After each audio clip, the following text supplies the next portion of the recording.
आज हम न्याय पर चर्चा करेंगे।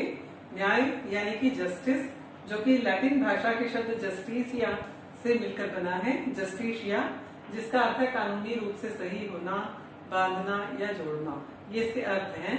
तो यानी कि कानून की दृष्टि से जो सही है वो न्याय है। न्याय कहाँ है ये पता लगाने के लिए जिस देश में स्वतंत्रता है, समानता है, तो वहां पे न्याय है। अब अगर अपने कल्पना करें आजादी से पहले के भारत की, तो ना तो हमारे पास में स्वतंत्रता थी, हम स्वतंत्र नहीं थे, और समानता भी नहीं थी। अंग्रेजों के द्वारा जिस तरह की नीतियां अपनाई जा रही थी वो बिल्कुल असमानता पर आधारित थी। अंग्रेजों के साथ जो अंग्रेज भारत में रह रहे थे उनके लिए अलग से नियम कानून थे, और जो भारतीय थे उनके ऊपर अलग नियम कानून लागू होते थे। जैसे कि एक 1878 में वर्नाक्युलर प्रेस एक्ट लागू हुआ था, तो उसकी अगर अपने चर्चा करें तो उस एक्ट के तहत क्या था, भारतीय समाचार पत्रों पर तो नियंत्रण लगा दिया गया था, लेकिन जो अंग्रेजी समाचार पत्र थे तो उनको छूट दी हुई थी, उनके ऊपर नियंत्रण नहीं था। तो ये एक तरह से असमानता ही है। तो जहां समानता नहीं होगी, स्वतंत्रता नहीं होगी, वहां न्याय भी नहीं होगा। तो देखिए, आज के पिछली वीडियो में हमने पाश्चात्य राजनीतिक चिंतकों के विचारों का अध्ययन किया था जो कि न्याय से संबंधित थे, और आज हम प्राचीन जो भारतीय राजनीतिक चिंतन है उसके संबंध में और न्याय के रूपों पर चर्चा करेंगे। प्राचीन भारतीय राजनीतिक चिंतन, ये न्याय की जो संकल्पना थी इसमें वो धर्म से रिलेटेड है, धर्म से जोड़ी हुई है ये। और जो प्रमुख चिंतक थे प्राचीन भारतीय वो थे मनु, कौटिल्य, बृहस्पति, शुक्र, भारद्वाज, विदुर, सोमदेव। इनके नाम ज्यादातर कई बारी जो है परीक्षा में पूछे भी जाते हैं कि प्राचीन भारतीय राजनीतिक चिंतकों के नाम बताइए, तो ये इनके नाम हो जाएंगे। और अपने जो पाश्चात्य राजनीतिक चिंतन में प्लेटो के विचार पढ़े थे। प्लेटो और जो भारतीय जो विचार थे न्याय से संबंधित वो लगभग सेम है। कैसे कि जैसे प्लेटो ने बताया था कि समाज में कितने वर्ग हैं, 3 वर्ग होते हैं, शासक, सैनिक और उत्पादक वर्ग, 3 वर्ग होते हैं। और ऐसे ही प्राचीन भारतीय समाज था, यहाँ पे वर्ण व्यवस्था थी, तो समाज को 4 भागों में डिवाइड किया हुआ था, ब्राह्मण, क्षत्रिय, वैश्य और शूद्र। तो इन प्लेटो क्या कहता है कि न्याय क्या है कि ये जो वर्ग है ये अपना अपना निर्दिष्ट कार्य करें, दूसरों के कार्यों में हस्तक्षेप ना करें, यही न्याय है, यही सही है। तो देखिए, प्राचीन भारतीय समाज में जो अपने राजनीतिक चिंतक हैं उन्होंने भी इस व्यवस्था को उचित ठहराया, वर्ण व्यवस्था को, और उन्होंने कहा कि ये जो सब चारों वर्ग हैं ये अपना अपना कार्य करें, अपने कर्तव्यों का पालन करें। तो स्वधर्म, इसको उन्होंने स्वधर्म कहा, अपने धर्म का, अपने कर्तव्य का पालन करें, तो यही न्याय है। तो देखिए, दोनों जो कंडीशंस हैं प्लेटो ने जो बताई और जो प्राचीन भारतीय चिंतकों ने जो न्याय संबंधी अपनी धारणा की है, दोनों में ये समानता है। ये तो है समानता। असमानता क्या है? प्लेटो ने कहीं कानून का उल्लेख नहीं किया है, यानी कि संविधान का उल्लेख उसने कहीं नहीं किया। उसका जो न्याय है वो राजनीतिक और सामाजिक न्याय की अपनी परिकल्पना दी है, जबकि प्राचीन भारतीय समाज था जो उसने कानूनी न्याय को, कानूनी रूप को उसने स्वीकारा है, न्याय के कानूनी रूप को स्वीकारा है। तो देखिए, प्लेटो ने कहा था कि प्लेटो कानून की बात ना करके एक दार्शनिक राजा की बात करता है, और जो दार्शनिक राजा जो निर्णय लेगा यानी कि वही विवेक सम्मत होंगे और वही सही होंगे, उसके द्वारा लिए गए निर्णय ही न्यायपूर्ण होंगे। तो ऐसा प्लेटो का मानना था, जबकि प्राचीन भारतीय चिंतक क्या कहते हैं कि कानून होना चाहिए, यानी कि संविधान सम्मत हो, राजा जो है वो भी उन कानूनों से बंधा हुआ होगा। तो इस तरह से इन्होंने कानूनी रूप की बात की है। तो ये असमानता है, प्लेटो और प्राचीन भारतीय चिंतकों के विचारों में ये असमानता है। बाकी एक जो प्रश्न पूछा जाता है वो क्या है कि न्याय निष्पक्ष होना चाहिए, न्याय निष्पक्ष हो, किसी के साथ भेदभाव ना करे, ये राज्य की आधारभूत प्रवृत्ति। ये किसने माना है? ये मनु और कौटिल्य ने ऐसा माना है कि न्याय निष्पक्ष हो, किसी के साथ में भले ही वो किसी भी वर्ग से रिलेटेड हो, तो भेदभाव जो है नहीं होना चाहिए। अब अपने न्याय के रूप के बारे में चर्चा करें। देखिए, सबसे पहले नैतिक न्याय की बात करते हैं। नैतिकता क्या है? नैतिक सिद्धांतों की अक्सर अपने चर्चा करते हैं। नैतिक सिद्धांत, नैतिकता, तो अपनी बातचीत में जब ये शब्द शामिल है तो इसका अर्थ क्या है?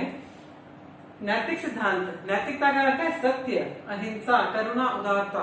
जितने भी अपने अपने सबसे संबंधित जो अच्छे गुण हैं, अच्छे गुण, सद्गुण, उनको अपने क्या कह देते हैं? ये क्या है? नैतिकता है। और जहां व्यक्ति का क्या कर्तव्य है कि वो अपने आचरण में नैतिकता लाए, यानी इन गुणों को अगर लाए तो यानी कि ये न्याय सम्मत है, ऐसा समाज जो है वो न्यायिक होगा। और अगर ये गुण ना होके सत्य की जगह अगर झूठ जो है वो बोला जाए, अहिंसा की जगह अगर हिंसा चल रही है, लूटमार हो रही है कहीं, और करुणा यानी कि दया, दूसरों के ऊपर दया रखना, दया भावना, तो अगर उसकी जगह क्रूरता ले रही है और उदारता नहीं है अगर समाज में, तो ऐसी स्थिति क्या होगी? वो अन्यायी स्थिति होगी। तो देखिए, नैतिकता को अपने में समाविष्ट करना और व्यक्ति जो है वो नैतिक आचरण करे, इन गुणों को अपनाए, तो वो एक न्याय सम्मत व्यवस्था है। कानूनी न्याय की बात करते हैं अपने। कानूनी न्याय यानी कि कानून से संबंधित क्या स्थिति है जो सही होगी। तो सबसे पहले ये है कि कानून कैसा होना चाहिए? कानून जो बन रहे हैं देश में वो न्यायोचित हो। न्यायोचित मतलब सही हो। जैसे कि अगर अपने वेटिकन की चर्चा कर रहे थे, वेटिकन देश की, तो वहां पे महिलाओं को जैसे समानता का अधिकार नहीं है, वहां पे मतदान का अधिकार उनको नहीं दिया हुआ है, तो ये स्थिति जो है ये न्यायोचित नहीं है। तो कानून जो बने वो कैसे होने चाहिए? न्यायोचित, सभी वर्गों के हित से संबंधित होने चाहिए। वे न्यायोचित हो, साथ में वो न्यायपूर्ण ढंग से लागू भी हो। कई बार ये कानून बन जाते हैं, वो न्यायपूर्ण ढंग से लागू नहीं हो पाते, तो ये भी स्थिति जो है ये न्यायिक नहीं कही जाएगी। और अगर कोई उल्लंघन करे, कानूनों का अगर कोई उल्लंघन करता है, तो इसके लिए भले ही वो कोई भी हो, अधिकारी हो, कोई कर्मचारी है, या कोई आम आदमी है, या कोई नेता है, राजनेता है, तो किसी के भी द्वारा अगर कानूनों का उल्लंघन किया जाए तो निष्पक्ष दंड का प्रावधान हो। तो ये जो अगर तीनों स्थितियां हैं, यानी कि यहाँ पे कानूनी न्याय है। इसके अलावा बात करते हैं अपने, देखिए, राजनीतिक न्याय की। राजनीतिक न्याय क्या चीज है? राजनीति के क्षेत्र में क्या सही होगा राजनीति के क्षेत्र में। तो राजनीति के क्षेत्र में यही सही है कि सभी को मत देने का अधिकार हो, यानी जनता जो है वो उसके सारे वर्ग मत दे सकें। तो अपने देश में ऐसी व्यवस्था है भी, वयस्क मताधिकार है यहाँ पे। तो वयस्क मताधिकार जब है, हमें विचार, भाषण, अभिव्यक्ति की स्वतंत्रता हो, यानी कि अपने विचार रखने की। तो अगर वो स्वतंत्रता है, सार्वजनिक पद पर आसीन होने का अधिकार हो, सार्वजनिक पद पर कोई भी व्यक्ति आसीन हो सके, तो ये भी स्थिति न्यायपूर्ण है। और इसके अलावा अवसर की समानता भी हो, यानी कि लोक सेवाओं में या कोई भी अगर भर्तियां निकलती है तो उसमें समाज का हर वर्ग जो है वो उसके लिए हकदार, अधिकार रखता हो। तो क्या है? तो ये समानता अगर है तो यानी कि राजनीतिक न्याय है। अब अपने अगर सामाजिक न्याय की बात करें, समाज में, तो समाज में न्याय की बात करते हैं जब, तो यहाँ पे भेदभाव से मतलब है, यानी कि धर्म के आधार पे, या कोई वंश, जाति, लिंग, जन्म स्थान, तो इसके आधार पे कोई भी भेदभाव, व्यक्ति की सामाजिक स्थिति के आधार पे किसी भी तरह का भेदभाव नहीं होना चाहिए। तो ये जो सामाजिक न्याय है, इसको प्राप्त करने में अभी भी कहीं ना कहीं हम विफल रहे हैं। तो ये तो होगी सामाजिक न्याय। एक आर्थिक न्याय जो सबसे महत्वपूर्ण है, आर्थिक न्याय। आर्थिक का मतलब होता है अर्थ से संबंधित, यानी कि धन संपदा से संबंधित।